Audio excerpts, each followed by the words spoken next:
주신 약속이 궁극적으로 어떤 것이냐? 그것은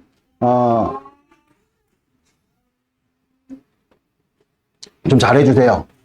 아브라함의 자손들로 하여금 주님께서 하나님의 나라를 세우신다. 이게 이제 하나님께서 아브라함에게 주신 약속의 말씀이었다. 그래갖고 실제 아브라함의 후손인 이삭으로부터 이제 400년 있다가 모세를 필두로 하나님께서 약 200만, 최소한 200만 정도가 되는 하나님의 백성들을 주님께서 은혜로 당신의 백성들로 삼으셔가지고 가나안 땅으로 입성시키는 것까지가 하나님께서 아브라함에게 위탁하신 말씀이었다. 이것을 우리가 이제 계속 우리가 반복해서 배워왔어요. 오늘 그것을 기초로 오늘 신명기 6장 7절 말씀을 가지고 하나님의 말씀을 어버이 주일을 섬기면서 선포하도록 하겠습니다. 여러분들 출애굽 1세대는 가나안 땅을 악평했죠. 그것이 이유가 돼갖고 가나안의 안식에 들지를 못했어요. 근데 출애굽 2세대는 그 1세대의 과오를 답습하지 않습니다. 그래서 여호수아를 필두로 가나안 땅에 들어갔어요. 그리고 마침내 안식을 누렸죠. 그러면 도대체 이 출애굽 2세대가 누린 안식은 무엇이냐? 여러분 안식이 무엇이죠? 쉬는 거예요. 쉬는 거. 그래서 영어로는 레스트라 그러죠. 그렇게 번역이 됩니다. 실제 그리고 히브리어도 안식이라는 이 단어가 좀 약간 우리는 어렵게 느껴지잖아요. 한마디로 얘기해서 월, 화, 수, 목, 금 열심히 일하고 여러분들 세상에서는 토요일, 주일 이렇게 쉬잖아요. 그런 어떤 쉼을 이야기하는 것이죠. 이스라엘 백성들이 어떤 자들이었죠, 여러분들? 이스라엘 백성들이 어떤 자들이었어요? 이집트의 노예였어요. 그 노예로서 이집트에서 고된 노동으로 그들은 쉼이 없었습니다. 노예를 쉬게 하는 여러분들 역사상 어떤 족속이든 노예를 쉬게 하는 경우가 없었어요. 쉬지 못하니까 노예인 겁니다. 아멘? 그러니까 여러분들 오늘도 우리가 하나님께서 주일을 주셨는데 일주일의 어떤 삶 가운데서 열심히 일하고 또 열심히 공부했던 것을 쉬지 못한다. 그럼 무엇을 방증하는 거죠? 우리 또한 노예라는 거. 노예의 상징이 무엇이냐? 쉼이 없다는 거예요. 쉼이. 여기서 해방될 길이 없습니다. 왜냐하면 여러분 우리는 신분이 노예는 아니잖아요. 간혹 가다가 잠시 잠깐 노예된 삶을 살 뿐이지 신분이 노예는 아니란 말이에요. 그런데 이스라엘 백성들은 여러분들 쉼이 없는 삶 가운데서 벗어날 길이 없습니다. 왜냐하면 노예가 신분이기 때문이죠. 그러므로 그들에게는 무엇이 필요합니까? 그 노예에서 해방시켜줄 나라가 필요한 거예요. 이스라엘 백성들이 어딜 가면 노예가 안 될까요? 여러분들 지금도 다른 나라 민족들이 뭐 내분이 일어나거나 내전이 일어나가지고 뭔가 이렇게 난민을 신청할 때 받아들여주는 나라가 거의 없습니다. 선진국 몇몇 나라, 잘 먹고 잘 사는 나라가 여러분들 아량을 베푸는 거지 대부분의 여러분들 나라를 잃은 백성들은 어딜 가든지 간에 여러분 외인 취급당하고 여러분들 그 나라에서 국민에게 주어지는 모든 권리가 허락되지가 않아요. 그러니까 무슨 얘기냐? 이스라엘 백성들이 어느 나라를 가든지 간에 이 노예된 신분에서는 벗어날 수가 없는 것입니다. 그렇죠? 그러니까 이들에게 이 노예된 신분에서 벗어나려면 반드시 필요한 게 무엇이냐? 이들이 주권 국민으로서 백성으로서 설 수 있는 새로운 나라가 필요한 것입니다. 그래서 하나님께서는 그들을 가나안 땅으로 인도하신 것입니다. 할렐루야. 여러분 우리 옆 사람과 이렇게 인사했으면 좋겠습니다. 하나님께서는 근본적인 문제를 치유하고 싶어 하십니다. 우리 인사합시다. 할렐루야. 아멘. 그러니까 하나님께서는 근본적으로 이스라엘 백성들의 그런 노예됨으로부터 해방시키려고 이런 계획을 세우셨다. 이것을 여러분들 분명히 마음에 새기시는 복된 축복이 있기를 바라요. 그러니까 여러분들 우리가 하나님의 은혜에 대해서 너무 얕은 생각으로 접근을 하면은 여러분들 하나님의 그 은혜가 오히려 우리에게 실망스러운 어떤 그런 내용이 될 수 있다. 이것을 여러분들이 분명히 마음에 새기시는 복된 축복이 있기를 바랍니다. 할렐루야. 아멘. 여러분들 그래서 하나님께서 이 가나안 땅으로 이스라엘 백성들을 인도를 하셨는데 문제는 무엇이냐면 그 가나안 땅에는 이미 그 땅을 차지하고 있던 7 족속이 있었다는 거예요. 7 족속. 그런데 하나님께서는 그들에게 땅을 뺏어서 이스라엘에게 주시려 했습니다. 그 이유가 무엇일까요?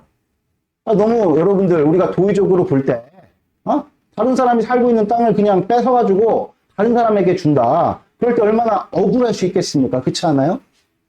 아무 이유 없이 뺏는다 그러면은 억울하죠. 아무리 하나님이어도 여러분 도의적으로 납득이 안 되잖아요.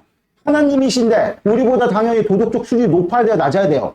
높아야 되는데 이건 누가 보더라도 그냥 강탈에 여러분들 빼앗는 것밖에 안 되는 것인데 이해가 잘 안 되죠. 그러나 여러분들 하나님께서 이유 없이 그렇게 뺏어서 이스라엘 백성들에게 가나안 땅을 주신 것이 아니죠. 그 땅의 족속의 죄가 가득 차서 더 이상 자정할 능력을 상실했기 때문입니다. 여러분들 같이 한번 읽어볼까요? 우리 창세기 15장 16절 같이 읽겠습니다. 시작! 내 자손은 4대 만에 이 땅으로 돌아오리니 이는 아모리 족속의 죄악이 가득 차지 아니함이니라 하시더니, 그러니까 가나안 땅에는 7족속이 살고 있었는데 왜 아모리 족속만 일컬었느냐? 이 아모리 족속이 7족속의 대표였기 때문에 그래요. 그러니까 아모리 족속은 가나안 땅에 살고 있는 모든 족속을 이야기하는 것이죠. 그러니까 이 가나안 땅에 살고 있는 모든 족속들의 죄가 이제 가득 찼다는 거야. 죄가 가득 차서 이제는 자정할 능력을 잃어버렸다. 아멘. 더 이상 이제 돌이킬 기회가 없을 만큼 그들이 죄와 하나가 일체가 되었다. 이것을 이제 주님께서 우리에게 가르쳐 주시는 것이죠. 할렐루야. 아멘. 그래서 여러분들 이스라엘 백성들에게 하나님께서 가나안 땅을 주신 것은 하나님 입장에서는 정당한 것이죠. 여러분들 이 땅의 모든 것이 다 누구의 것입니까? 하나님의 것입니다.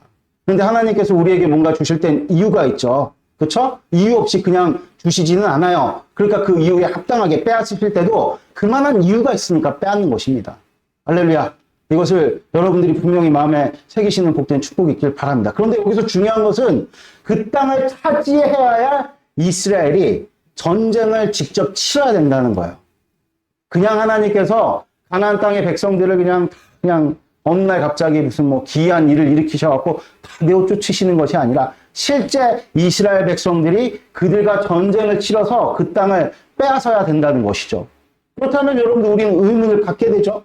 이스라엘은 고된 노동 가운데 여러분 쉼이 없었단 말이에요. 근데 지금 이스라엘에 맞닥뜨린 현실은 고된 노동보다 더 힘들 수 있는 전쟁을 치러야 되는 거예요.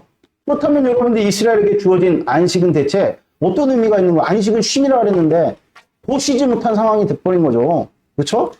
여러분들 그러니까 우리가 성경을 볼 때 좀 시간을 가지고 어떤 책보다도 더 깊이 있게 좀 묵상을 해야 될 필요가 있는 거죠. 그렇지 않으면 하나님의 어떤 그런 깊은 뜻을 우리가 이해할 수 없고 이해할 수 없으면 자꾸 오해하게 된다. 그런데 겉으로 볼 때는 이집트 있을 때보다 더 혹독한 상황을 맞이한 것처럼 보여요, 이스라엘 백성들이.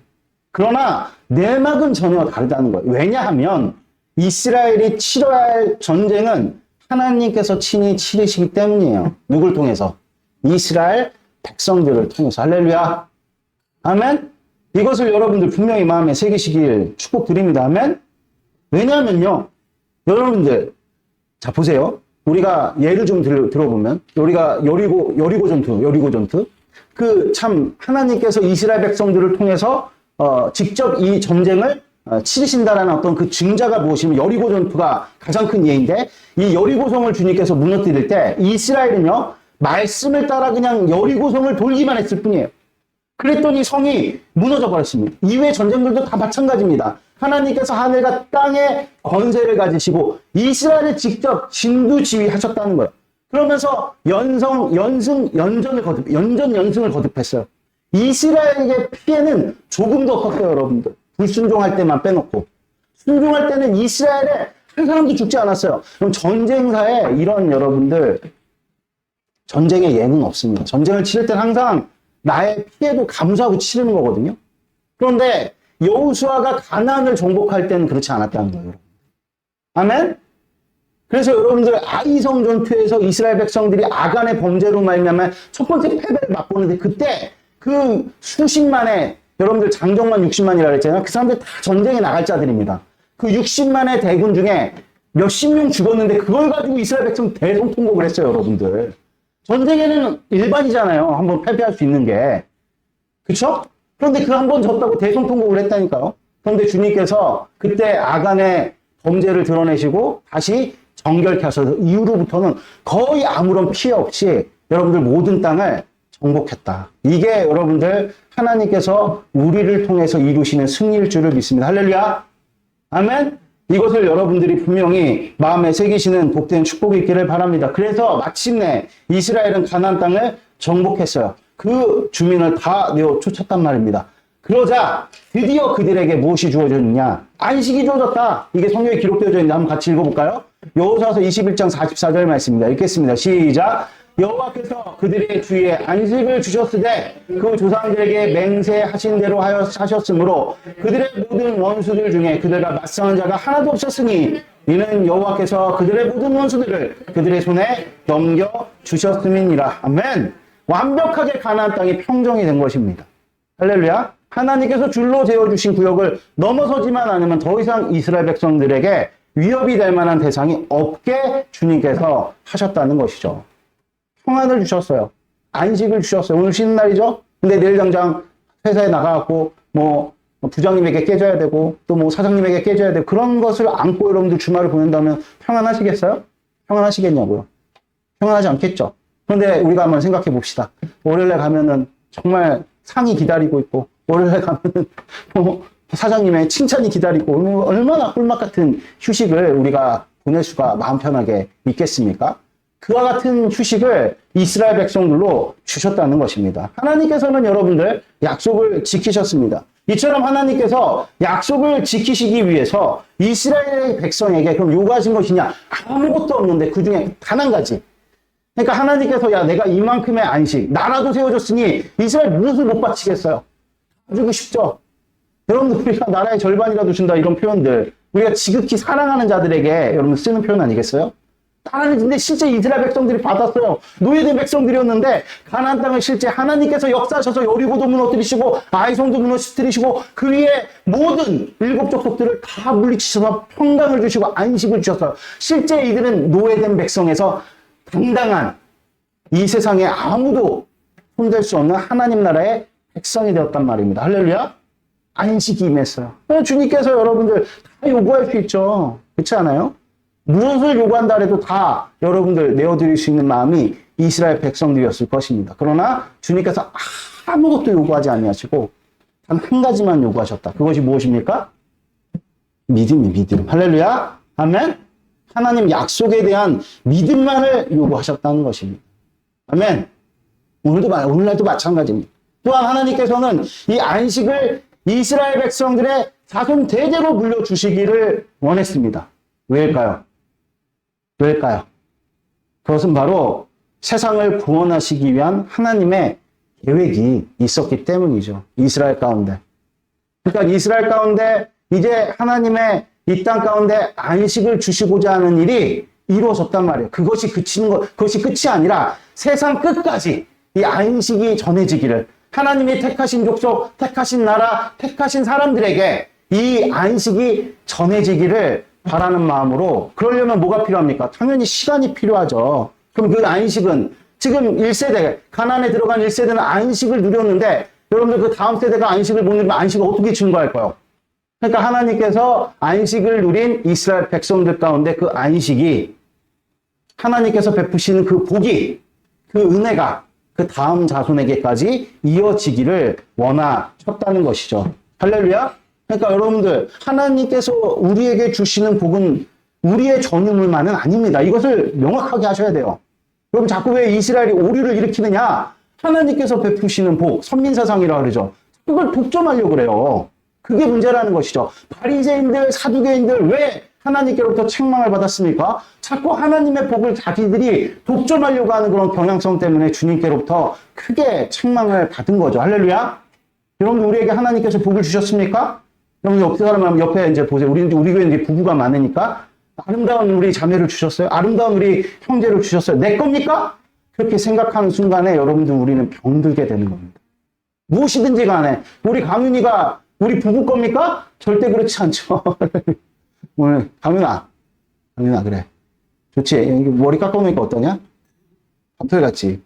처음으로 이제 미용실을 경험했는데. 그러니까 여러분들 다시 한번 말씀드리지만 하나님께서 우리에게 베푸신 복은 우리의 전유물만은 결코 아니다. 그러면 나의 사랑스러운 남편에게는 어떤 의미가 있을까? 하나님의 사명이 담겨져 있는 것입니다. 할렐루야. 하나님의 사명을 이루라고 나의 이런 아리따운 아내를 만나게 하신 것입니다. 아멘? 나 이런 정말 눈에 넣어도 안 아플 자녀를 주신 거예요. 이것을 여러분들이 분명하게 마음에 새기시는 복된 축복이 있기를 바랍니다. 할렐루야. 그러니까 이스라엘에게 대를 이어서 너희들이 안식을 물려줘야 된다. 이것은 여기서 이스라엘 입장에 너무나도 기쁜 일이지만 사실상 그것은 명령이고 사명이고 해도 되고 안 해도 되는 일이 아닙니다. 반드시 이루어져야 될 일들인 것이죠. 할렐루야. 아멘. 여러분들 이스라엘은 대를 이어서 하나님께서 주신 이 복, 안식을 자손들에게 물려줄 수 있었어요. 얼마나 기쁘고 귀한 일입니까? 여러분들, 우리는 누구든 자식에게 가장 좋은 것을 물려주고 싶어 합니다. 이보다 더 좋은 유산은 없어요. 그런데 하나님께서 주시겠다는 안식은 언제나 조건이 따른다는 거예요. 아까 전에 목사님 말씀하셨잖아요. 조건 없이 주신 사랑이라. 맞아요. 이 땅의 것으로 주님께서 우리에게 바라신 건 1도 없습니다. 너희들이 은혜 받았으니까 헌금 많이 해라. 너희들이 은혜 받았으니까 땅을 바쳐라. 강을 바쳐라. 이 땅과 하나도 없습니다. 이 땅의 것을 하나도 안 받으세요. 오직 우리 주님께서 주신 것만 요구하시죠. 그게 무엇입니까? 믿음만을 요구하신다는 거예요. 믿음. 할렐루야. 그러니까 여러분들, 하나님께서 우리에게 베푸시는 안식, 하나님께서 우리에게 베푸시는 은혜, 하나님께서 우리에게 베푸시는 복이란 하나님의 약속에 대한 믿음이 함의되어져 있는 조건적인 선물인 것입니다. 할렐루야. 아멘. 그래서 하나님께서는 이스라엘 백성들에게 두 가지 명령을 하셨어요. 첫 번째는 무엇이냐? 하나님께서 약속하신 땅을 계속해서 정복하라는 것입니다. 아멘. 할렐루야. 두 번째는 가나안 족속과 더불어 교류하지 말란 것이죠. 이게 이제 여러분들 하나님께서 우리에게 믿음을 주시고 우리에게 명령하신 것입니다. 이스라엘 백성들에게 명령하신 것이죠. 우리 같이 한번 여호수아 2장 23절에서 5절에서 7절과 같이 읽도록 하겠습니다. 읽겠습니다. 시작. 너희 하나님 여호와 그가 너희 앞에서 그들을 쫓아내서 너희 목전에서 그들을 떠나게 하시리니 너희의 하나님 여호와께서 너희에게 말씀하신 대로 너희가 그 땅을 차지할 것이니라. 그러므로 너희는 크게 힘써 모세의 율법책에 기록된 것을 다 지켜 행하라. 그것을 떠나 우로나 저로나 치우치지 말라. 같이 읽겠습니다. 너희 중에 남아있는 이 민족들 중에 들어가지 말라. 그들의 신들의 이름을 부르지 말라. 그것들을 가리켜 맹세하지 말라. 또 그것을 섬겨 그것들에게 절하지 말라. 이렇게 주님께서 말씀만을 남기셨어요. 이 말씀에 대해서 너희들이 믿음을 가져라. 요거 하나 주님께서 요구를 이스라엘 백성들로 하신 겁니다. 할렐루야. 아까 말씀드렸죠. 하나님이 우리에게 안식 주시기를 원하십니다. 아멘. 하나님 우리에게 복 주시기를 원하십니다. 아멘. 근데 이 복과 안식은 조건, 하나님의 약속이라는 말씀을 믿는 조건이 함의된 선물이라고 그랬단 말이에요. 그러니까 이 두 가지 명령에 대해서 이스라엘 백성들이 믿음을 발휘하게 될 때 하나님께서 안식을 베풀어 주시는 것입니다. 아멘? 할렐루야? 근데 가나안 땅에 들어간 첫 번째 세대는 이 두 가지 명령을 정말로 잘 따랐어요. 그래서 안식을 누릴 수 있었습니다. 근데 문제는 무엇이냐면 그 다음 두 번째 세대는 그렇지 못했다는 거예요, 여러분들.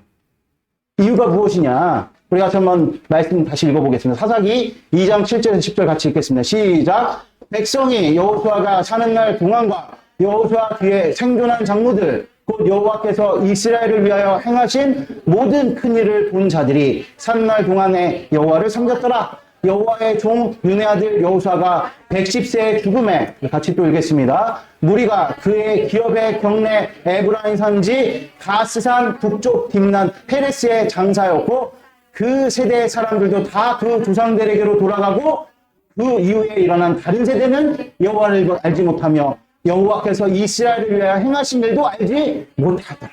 그러니까 이 말씀을 요약하면 무슨 뜻이냐? 여호수아와 당대 하나님의 큰 일을 본 자들이 다 죽고 나니까 그 다음 세대가 여호와를 알지 못하는 세대가 돼버렸대요. 왜 그렇게 됐을까? 결론부터 말씀드리자면 여러분들 말씀의 부재 때문에 그래요. 특별히 살아계신 하나님의 약속의 말씀의 부재 때문에 그렇습니다. 아멘? 아멘? 여러분들 이걸 좀 우리가 여기에 대해서 자세히 좀 살펴보면 하나님께서 앞서 밝혔던 것처럼 명령하신 것은 두 가지잖아요. 두 가지. 두 가지가 무엇입니까? 약속하신 땅을 계속해서 정복하라는 것이고, 두 번째는 가나안 족속과 더불어 교류하지 말란 것이죠. 이 두 가지 기억나시죠? 이 두 가지를 주님께서 말씀하셨는데, 이 두 가지를 아주 간략하게 여러분들 요약을 하면 사명과 거룩이에요. 사명은 무엇입니까? 땅을 정복하라. 거룩은 무엇이죠? 그 인본주의 끝판왕을 달리고 있는 가나안 족속들과 교류하지 말아라. 이 두 가지만 말씀하신 거예요. 너희들 사명 감당해라. 그리고 거룩해라. 딱 이 두 가지를 주님께서 말씀하신 것입니다. 그런데 이 두 가지 하나님께서 주신 명령, 이 말씀은요, 이 말씀은 따로 수행하는 것이 아닙니다. 이것은 동전의 양면처럼 붙어 있는 거예요. 다시 말해서 거룩을 이루는 것이 사명을 감당하는 일이요, 사명을 이루는 것이 곧 거룩을 이루는 것이라는 뜻이죠. 아멘? 할렐루야. 여러분들, 이스라엘의 사명은요, 가나안 땅의 족속들을 다 몰아내고 땅을 정복하는 것입니다. 그러면 왜 하나님께서 가나안 족속들을 다 내어 쫓으라고 하신 것일까?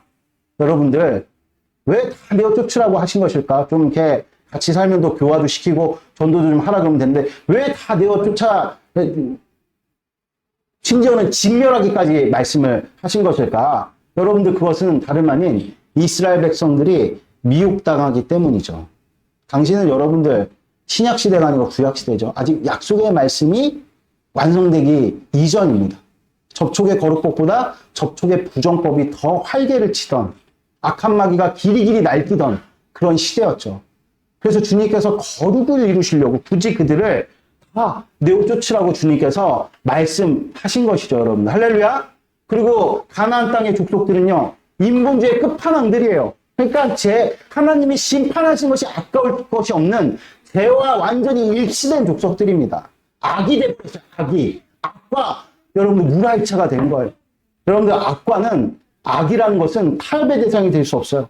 당시 가나안 백성들은 앞서 밝혀드렸던 것처럼 인본주의의 정말 끝판왕으로 끝을 달리고 있는 그런 족속들이죠. 그들과 교류하면서 결코 하나님께서 바라시는 삶의 양식을 이스라엘은 살 수 없다는 겁니다. 할렐루야.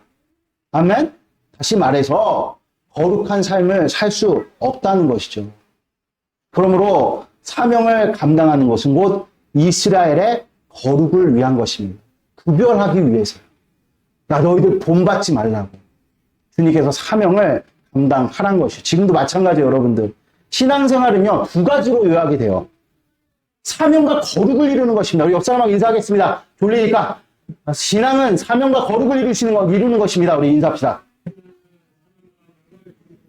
아멘. 여러분들, 신앙생활 간단하게 표현하면 사명과 거룩을 이루는 거예요. 사명과 거룩. 사명은 무엇입니까?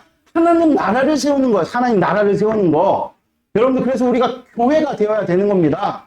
어떤 사람들은 나는 금요일에 저녁에 홍대 클럽에 가서 전도하겠습니다. 그럼 교회가 안 되면요, 하나님 나라가 온전히 세워져 있지 않으면은 결단코 여러분들 홍대 클럽에 가서 전도 못합니다. 아멘. 만만치 않아요. 가면 여러분들 맥주 하나 들고 여러분 춤추는 여러분들 모습 발견하게 될 겁니다. 아멘. 그래서 여러분들, 우리가 사명을 감당하는 거야. 그렇게 하나님의 교회를, 하나님의 나라를 세우려고 이렇게 여러분들 우리가 애를 쓰는 것이란 말입니다. 하나님의 나라, 교회가 되지 않고는, 그러니까 이스라엘 백성들로 먼저 하나님 나라로 세우셔서 그 이후에 인접해 있는 나라들을 주님께서 전도하시고 구원하실 요량으로 가나안 모든 족속들을 다 내어 쫓으라고 주님께서 말씀하신 것이죠. 할렐루야. 아멘. 그러니까 여러분들, 결과적으로 무슨 뜻이냐? 하나님 나라를 우리가 정말 복되게, 이 신촌 임마누엘 교회를 나의 인생을 다 주님께 내어드리는 가운데 세워서 우리가 하나님의 백성으로 선 것이고 무엇을 이루는 것이죠? 거룩을 이루는 거예요. 여러분, 거룩을 이루는 거예요. 할렐루야. 이것을 여러분들이 분명하게 마음에 새기시는 복된 축복이 있기를 바랍니다. 그래서 사명과 이 거룩을 이루는 것은 별개의 문제가 아니에요. 사명을 이루는 것이 곧 거룩을 이루는 것이고, 거룩을 이루는 것이 곧 사명을 이루는 것입니다. 그럴 때 우리에게 무엇이 임한다고요? 안식이 임한다고요. 안식이. 즉, 안식이 우리에게 구원이 임하게 되는, 구원이 임하게 되는. 그러면 사명과 거룩을 우리는 어떻게 이룰 수 있을까? 이게 이제 우리에게는 중요한 어떤 그런 문제죠. 자, 다시 한번 여러분들 설명을 다시 말씀드릴게요. 이스라엘 백성들로 왜 가나안 땅에 있는 족속들을 주님께서 경내 밖으로 내어 쫓으라고 주님께서 명령하셨느냐?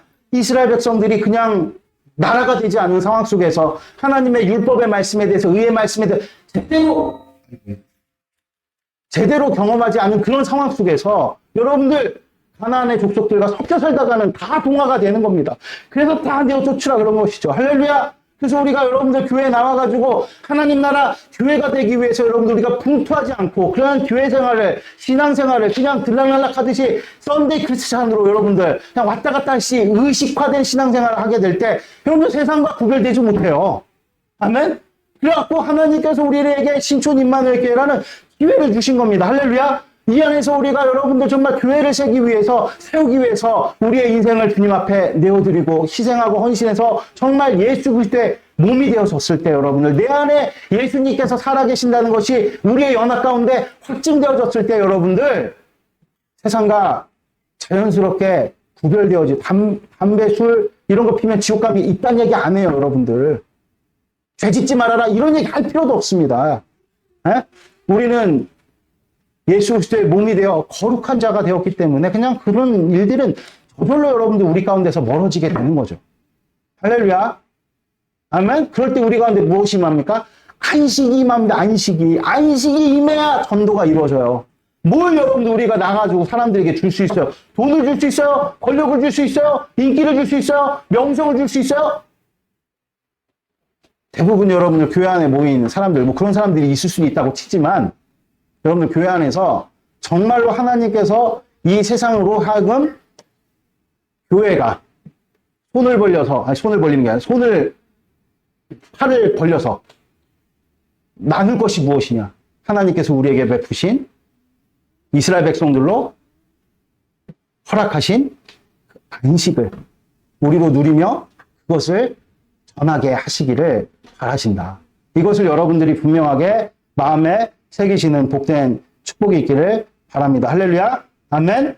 여러분들 우리가 가나안의 2세대가 왜 하나님의 이 같은 안식을 물려받는 것에 실패를 했느냐. 거기 아주 주요 핵심되는 구절이 바로 이 구절입니다. 같이 한번 읽어볼까요? 시작.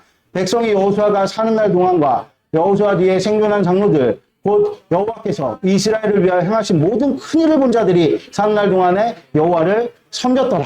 그러니까 가나안 1세대가 살아있을 때 이스라엘은 여전히 여호와를 섬겼어요. 무슨 뜻입니까? 하나님께서 그들과 함께 계셨다는 것이죠. 그러니까 하나님의 약속의 말씀이 선포되어지면 여러분들 하나님께서 함께 계십니다. 할렐루야. 오늘도 하나님의 약속의 말씀이 선포되어지고 여러분들 그것을 아멘으로 화답할 때 우리 중에 하나님께서 함께 계시는 줄 믿습니다. 할렐루야. 아멘. 그런데 문제는 뭐냐면 그 1세대가 죽자 다른 세대가 일어났는데 그들은 여호와를 잊어버렸다는 거예요. 몰랐다는 거예요. 이유가 무엇입니까? 여러분들 하나님의 약속의 말씀을 전하는 자가 없기 때문에 여러분들 제가 실험 절대 해보지 마세요. 정말로 한 달만 교회 나오지 말아보세요. 한 달, 이 아무것도 아닌 것 같죠? 이 강단에 선포되어지는 말씀이 한 달만 해보지 말아보세요. 여러분들은 정확하게 이 세상 사람들과 전혀 다를 바 없는 내가 언제 신앙을 했지? 할 정도의 마음 심적 상태가 될 것입니다. 그게 우리 죄인들이에요, 여러분들. 아멘?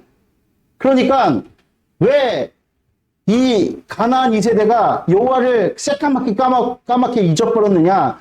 하나님의 말씀을 전하는 자가 없기 때문이죠. 여러분들 하나님의 말씀은 율법 조문이 아니에요. 리빙 월드예요. 살아있는 하나님의 말씀입니다. 그러니까 가나안 1세대는 하나님의 큰 일을 본 자들이에요. 다시 말해가지고 하나님의 약속이 그 하나님의 약속을 믿을 때 실제 그것이 이루어진 것을 경험한 자들입니다. 할렐루야.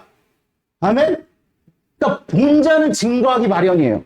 그런데 그 1세대가 다 죽었어요. 다시 말해서 하나님의 큰 일을 본 자들이 다 사라졌다는 것이죠. 그러므로 하나님의 약속의 말씀을 증거할 자들이 사라지게 된 것입니다. 애석하게도 이 가나안 1세대의 믿음이 2세대로 제대로 이어지지 못한 것이죠. 왜 그랬을까?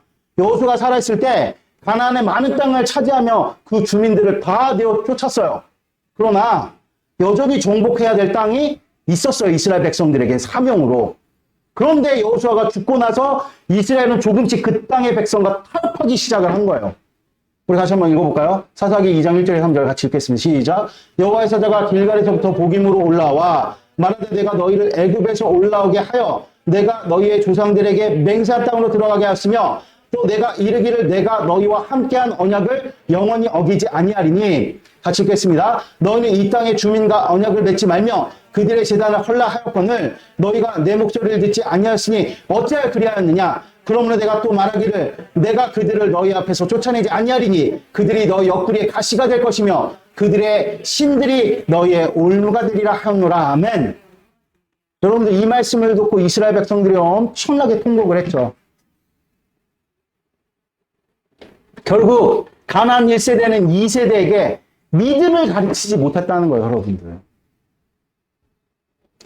즉 말씀이 사실이 되는 일을 전하지 못했다는 거죠. 그러니까 이스라엘 백성들이 누리는 그 안식에 취해가지고 사명을 까먹어버린 거예요.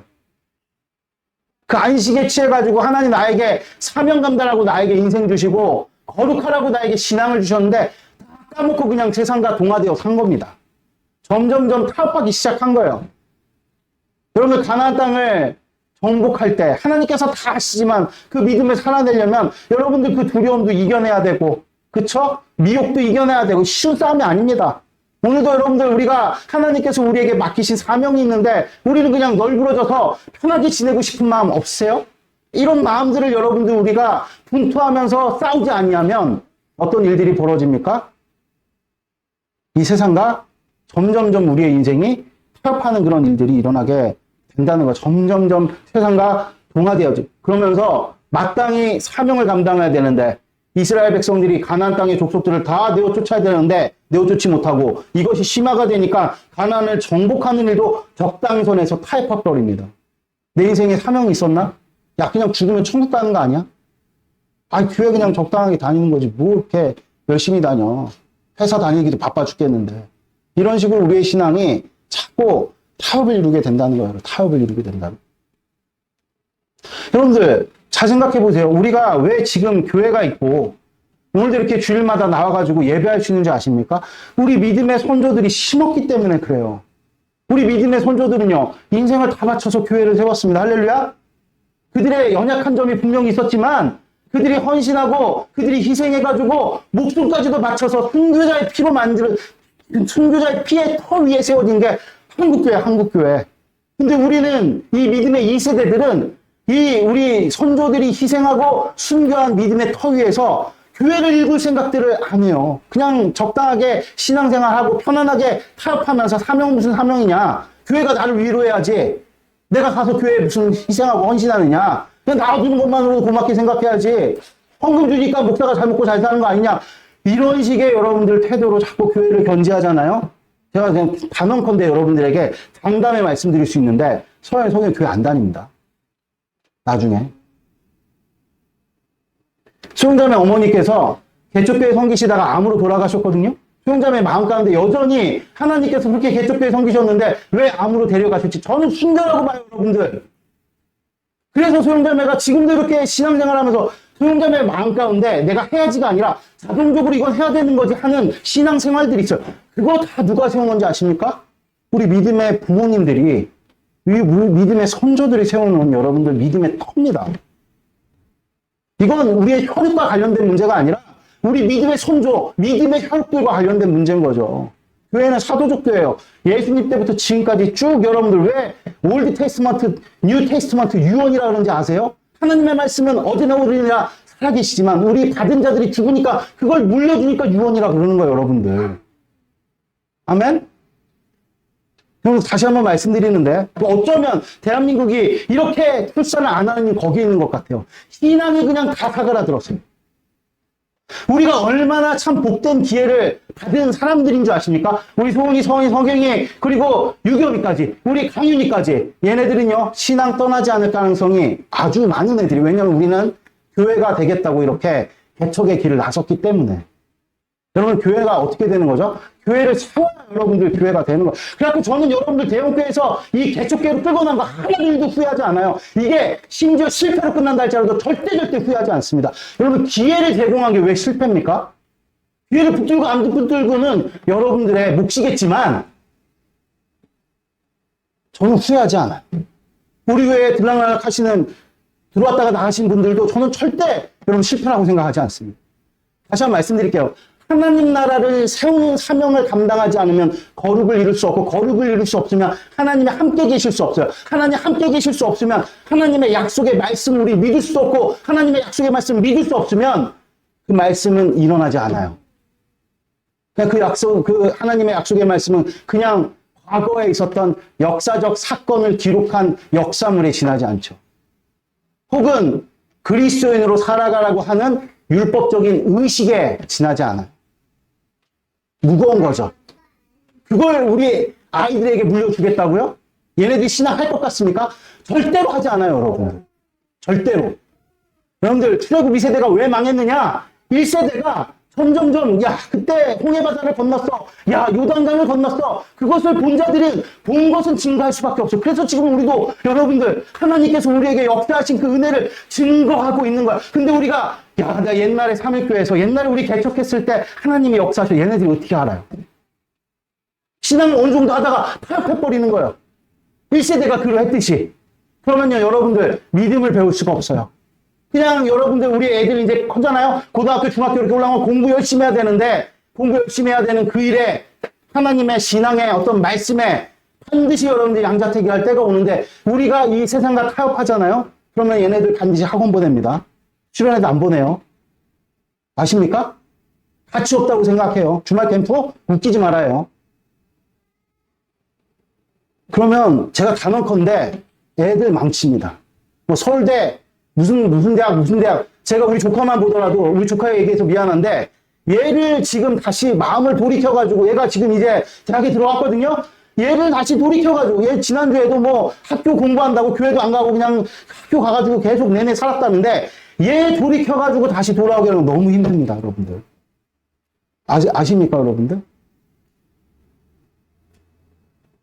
다시 한번 말씀드리지만, 출애굽 2세대가 이렇게 망하게 된 것은 하나님의 약속의 말씀이 이루어져 큰일이 되었던 것을 목도한 자들이 더 이상 그것을 지속 유지하지 않고 믿음을 버려버리고 적당한 선에서 타협하는 데서부터 시작된 거예요. 그러면서 그 1세대들이 다 죽고 나니까 율법은 말씀이 남았죠. 지식으로만, 역사물로만 남았다는 거예요. 그런 것도 아무리 증거해봐요, 여러분들.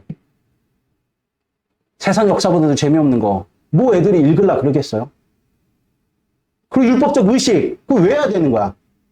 예배 왜 드려야 되는 거야? 제사 왜 드려야 되는 거야? 하나님의 약속의 말씀이 사실도 안 되는데, 이거 왜 해야 되는 거야? 애들이 얼마나 똑똑합니까? 다음 세대는 언제나 전 세대보다 똑똑해요. 신앙할 이유를 못 찾는 거죠. 점점점 이제 교회가 문을 닫게 되는 거예요. 지금 벌어지고 있는 현상들입니다, 여러분.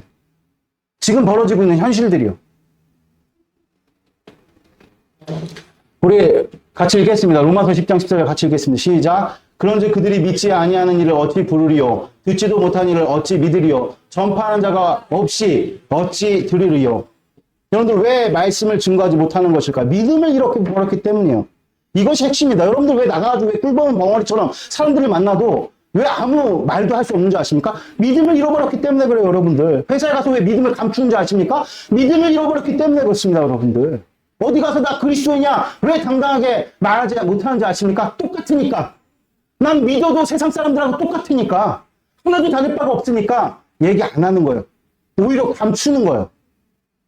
그래놓고 뭐 목사님들 몇몇이 뭐 추악하게 무슨 어떤 죄가 드러났다고 그거 핑계대면서 뭐 교회 다니는 게 쪽팔리다. 아니에요. 여러분들 속고 있는 거예요. 여러분들이 믿음이 없기 때문에 대답을 못하는 거예요. 숨기는 것이란 말입니다. 이 사실을 여러분들이 분명하게 마음에 새기시는 복된 축복의 길과 이게 핵심입니다. 말씀을 전하지 못하는 것은 믿음을 잃어버린 게 핵심이에요.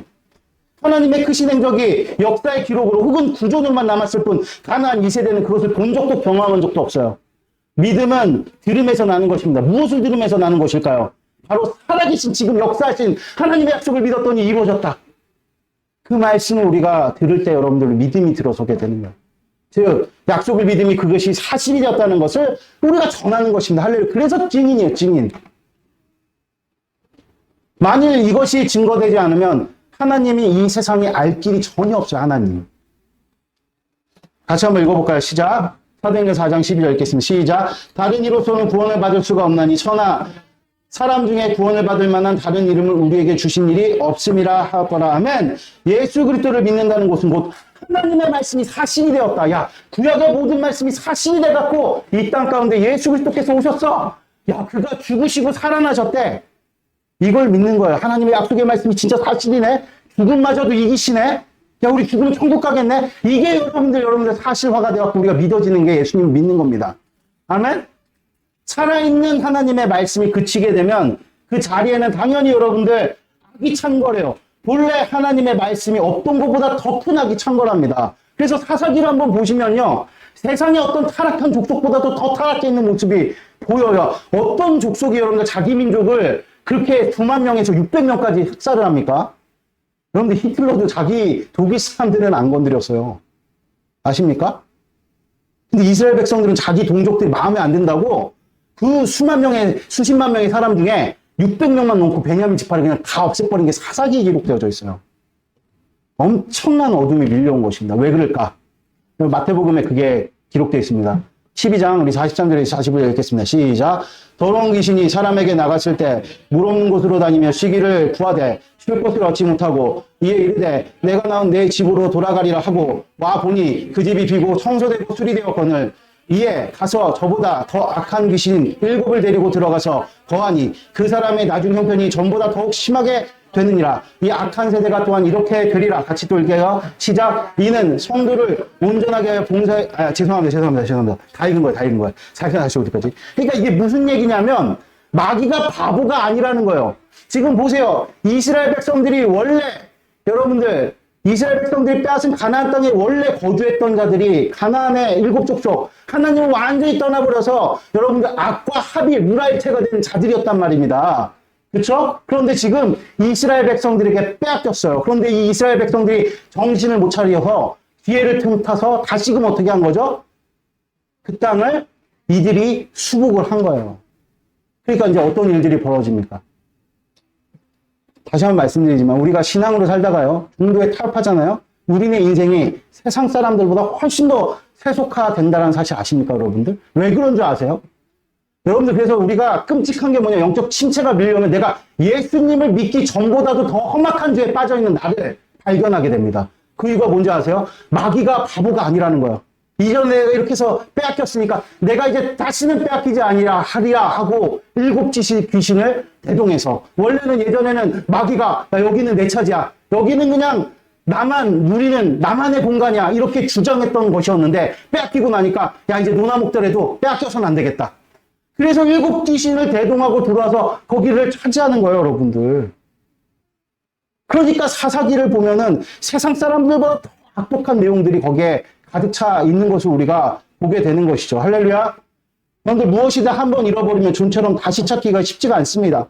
그러므로 다시 찾았을 때 그것을 잃지 않기 위해서 이전보다 7배나 더 높은 성과 견고한 진을 구축하는 것이 마귀의 계략이죠. 그래서 여러분들 평신도 그냥 안 믿는 사람을 전도하는 것보다 한번 낙심하여서 넘어진 사람을 다시 세우는 게 더 힘들어요, 여러분들. 아세요? 그래서 대다수의 교회가 그런 낙심자들을 그냥 방치해버려요. 왜 그렇죠? 왜 그렇죠? 힘드니까. 그냥 우리 신촌 임마누엘 교회는요, 그럴 수 있는 교회가 아닙니다. 할렐루야?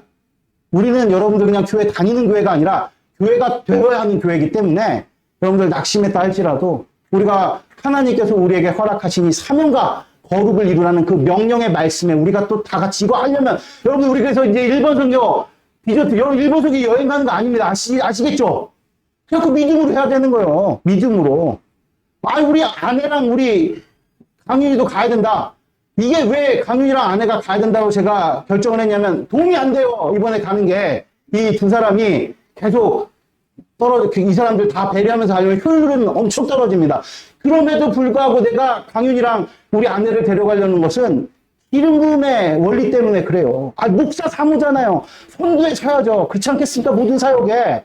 그렇지 않아요? 그래서 오늘도 여러분들 약속이 취소가 됐잖아요. 우리가 가가지고 이제 못하게 됐어요. 사실은 오늘 이것도 우리 사모님이 이거 꽃으로 바꾼다고. 아침에 일찍 나와서 바꾸겠다고 이렇게 얘기를 했는데 애가 아픈 바람에 못 바꿨죠? 그리고 또 이제 이따가 취소됐으니까 점심도 여기서 먹어야 되잖아. 그거를 또 우리 아내가 오대국을 해갖고 여러분들에게 드리겠다고. 왜 이런 일들을 자초에 차이냐면 사모니까 모든 현장 속에서 우리가 영적 원리를 가지고 혼두에 서야 될 사모와 목사이기 때문에. 그러니까 우리는 여러분들 하나님께서 이 신촌 임마누엘 교회로 일본 선교를 해라. 사명 감당하는 것입니다. 아멘? 교회가 되기 위해서 주님께서 우리에게 사명을 감당할 때 여러분들의 인생에 거룩이 이루어지는 것이지 그냥 내가 지금부터 정신 차리고 똑바로 살겠습니다. 백날 해보세요. 안 될 겁니다. 아마. 낙심했더라도 주저앉았더라도 다시 시작할 수 있는 힘은 어디에 있느냐? 여러분들 교회 강단에서 선포되어지는 하나님의 약속의 말씀 앞에 무릎 꿇는 것에서부터 시작된다는 사실을 여러분들이 분명하게 마음 가운데 새기시는 복된 축복이 있기를 바랍니다. 아, 무슨 일본, 나는 뭐 일본 좋아합니까? 일본 뭐 저희가 일본 선교 가긴 했지만 뭐 그렇게 일본에 대해서 관심도 없고 맨날 왔다 갔다 해도 한국이 더 좋아요.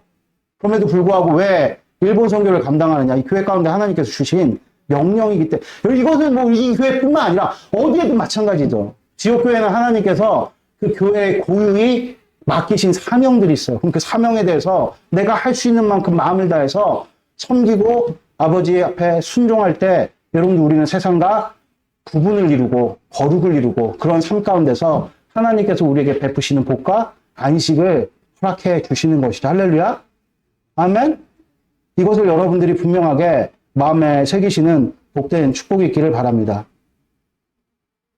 여러분들 우리는 개인이나 가정으로든 공동체로든 국가로든 지금 가나안 2세대가 맞이한 사사기 시대를 피해야 됩니다. 그럴 수 있는 유일한 길은 오늘 우리에게 주신 본문을 붙드는 거죠. 오늘 우리에게 주신 본문 한번 다시 한번 읽어볼까요? 같이 읽겠습니다. 시작. 내 자녀에게 부지런히 가르치며 집에 앉았을 때든지 길을 갈 때든지 누워있을 때든지 일어날 때든지 이 말씀을 강론할 것이며. 아멘. 여러분들 하나님 앞에 우리의 자녀들에게, 여기 자녀는 단지 우리의 생물학적 자녀뿐만 아니라 이제 계속 우리 주님께서 교회 가운데 새롭게 보내주시는 초신자들도 똑같은 개념의 내용인 거예요. 그들에게 어떻게 하라는 것입니까? 부지런히 가르치는, 부지런히. 여러분들, 부모에는 어떤 의미가 함의가 되어 있냐면, 부모는 어른이에요, 어른. 아시죠? 어른입니다. 단단한 음식을 먹을 수 있는.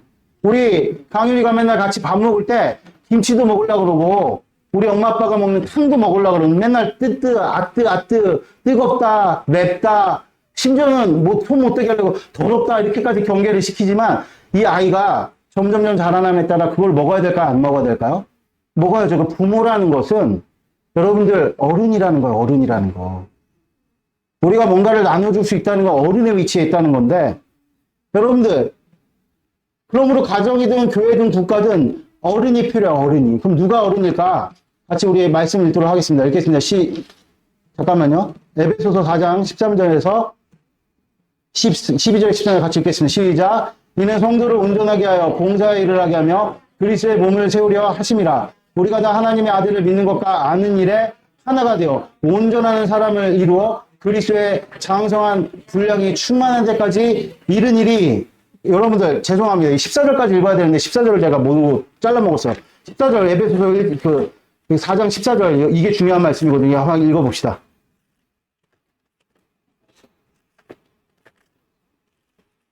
찾으셨습니까? 같이 읽겠습니다. 12절, 13절, 14절까지 우리 같이 한 목소리로 읽도록 하겠습니다. 시작. 이는 성도를 온전하게 하여 봉사의 일을 하게 하며 그리스도의 몸을 세우려 하심이니라. 우리가 다 하나님의 아들을 믿는 것과 아는 일에 하나가 되어 온전한 사람을 이루어 그리스도의 장성한 분량이 충만한 데까지 이르니 이는 우리가 이제부터 어린아이가 되지 아니하며 사람의 속임수와 간사한 유혹에 빠져 온갖 교훈의 풍조에 밀려 요동하지 않게 하려 함이라. 그러니까 누가 어린이냐? 여러분 에베소서 4장 13절 말씀은 교회됨의 핵심 말씀이죠. 누가 어린이냐? 바로 예수 그리스도를 믿고 아는 것으로 하나가 된 자들. 교회를 이룬 자들이 어른이라는 거예요. 그러면 교회를 이룬 자들이 어떤 자들일까? 이것도 우리 같이 한번 읽어보도록 하겠습니다. 읽겠습니다.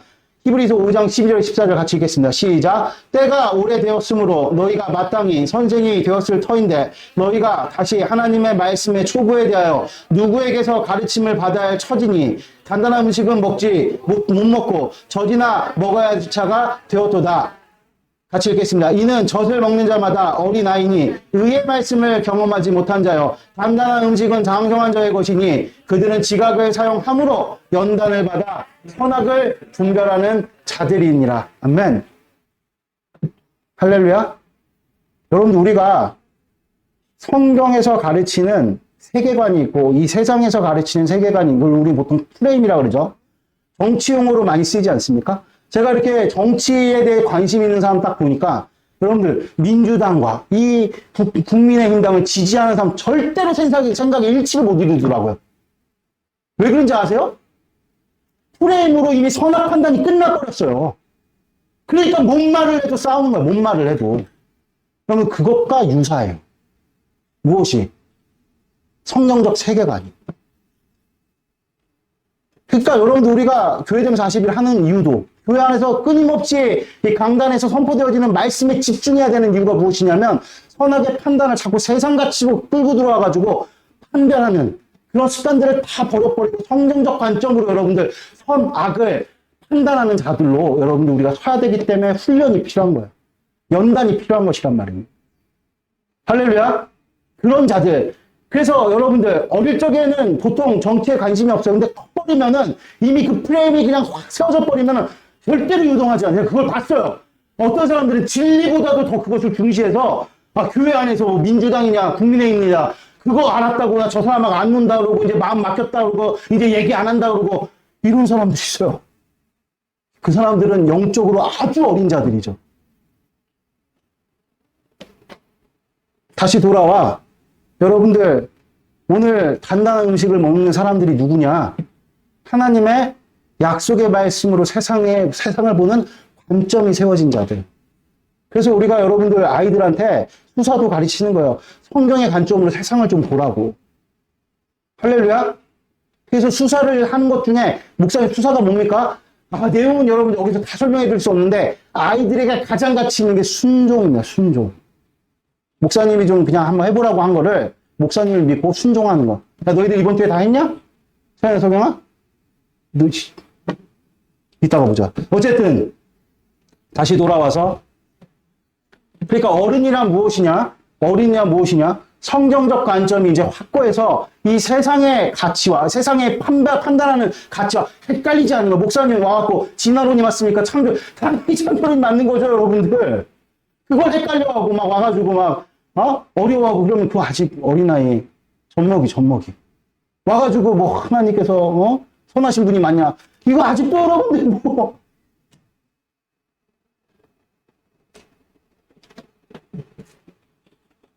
우리는요, 하나님의 말씀이 단순한 지식과 정보 내지 역사 기록이 아니라 살아계신 하나님의 말씀임을 경험해야 된다는 거예요. 아멘? 왜 다윗에게 역사하신 하나님 나에겐 역사 안 하십니다? 이건 여러분 우리가 아직도 어리다는 거. 다시 말해서 말씀을 믿어 그것이 사실이 되는 역사를 우리는 살아야 합니다. 여러분들 우리가 복음을 여러분들 심어서 이 교회를 세웠으면 교회가 성장해야 돼? 안 성장해야 돼요? 성장이 나는데 목사님 우리가 개척교회고 뭐 요새 전도도 잘 안 되고 목사님이 그 모양인데 어떻게 부흥이 되겠습니까? 목사 입장에서 야 성도가 다 이 모양인데 무슨 뭐 교회가 성장하느냐 딴 나라 이야기지. 우리가 아직 어려서 그래요. 어리면 차라리 그냥 어른 흉내나 내지 말고 그냥 하나님 앞에 간청이나 드릴 것이지. 머리는 우리가 더 커가지고 우리 그런 모습은 사춘기 소년 이렇게 비유가 될 수 있을 것 같아요, 여러분. 중학교 2학년에 머리에 뇌가 미친 사람의 뇌가 비슷하다 그러죠? 아는 건 지식들은 굉장히 많은데 이게 구현하는 게 어려우니까 그런 어떤 현상들이 나오는 거거든요.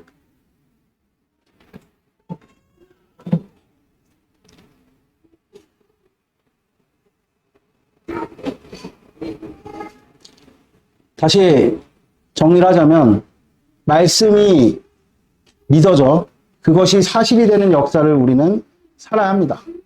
그러므로 하나님께서는 교회에 계속해서 사명을 허락하세요. 그리고 거룩을 선포하십니다. 강단에서 선포되어지는 하나님 말씀은 딱 두 가지밖에 없어요. 사명 감당이라 거룩해라. 이 두 가지밖에 없다는 거예요.